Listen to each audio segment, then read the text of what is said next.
Pour la première fois, la justice congolaise vient de se saisir de ces phénomènes sociaux qui défraient la chronique.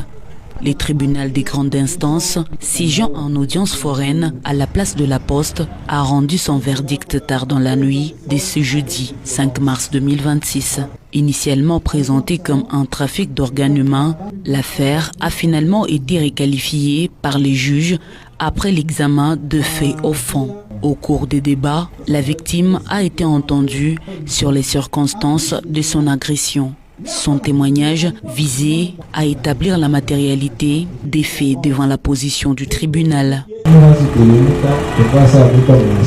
Il dit « Je me rendais chez ma sœur pour lui demander 2000 francs afin de manger à l'école. En chemin, quelqu'un m'a bousculé et passé devant moi pour me saluer. J'ai refusé de répondre parce que je ne les connaissais pas. À son passage, j'ai senti comme un choc électrique dans mon corps et j'ai eu l'impression que mon sexe s'est rétrécissé. Je l'ai alors poursuivi en lui disant « Tu sais ce que tu as fait ?» J'ai essayé de me toucher moi-même. J'ai senti que quelque chose n'allait pas. Quand je suis allé demander de me rendre mon organe, il s'est mis à crier que je voulais lui ravir son téléphone. Depuis ce jour, je ne me sens pas bien au niveau de mon organe. Le père de la victime, entendu à titre des renseignements, a expliqué avoir alerté les autorités après avoir constaté les préjudices subis par son enfant. Pour lui, seule une réponse pénale ferme pouvait rétablir l'ordre.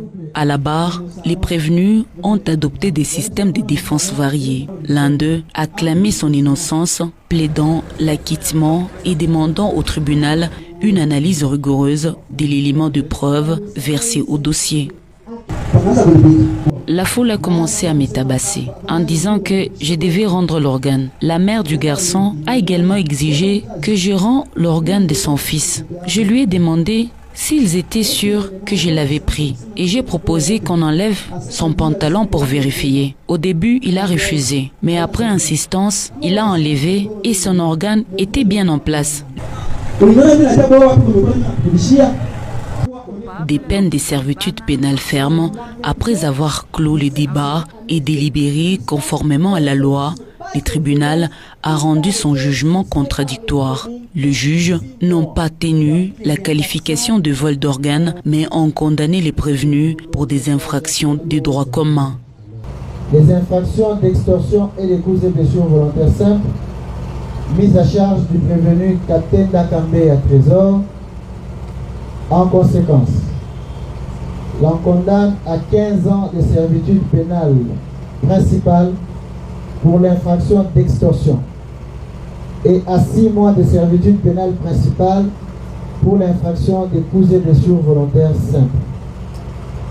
Dit que ces deux infractions rentrent en concours idéal et que partant du principe de la plus haute expression pénale, condamne ce dernier à 15 ans de servitude pénale principale. Dit, établit en fait comme en droit l'infraction de dénonciation calomnieuse à charge du prévenu Kamboya Kalala Jonas. En conséquence, l'on condamne à 12 mois de servitude pénale principale.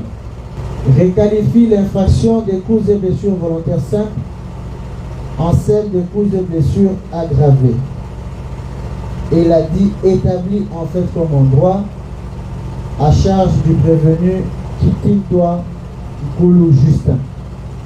En conséquence, l'on condamne de ce chef à 5 ans de servitude pénale principale. Le verdict prononcé en audience publique vient clore un dossier judiciaire sensible, apaisant ainsi les tensions au sein de communautés fortement ébranlées par le premier rumeur.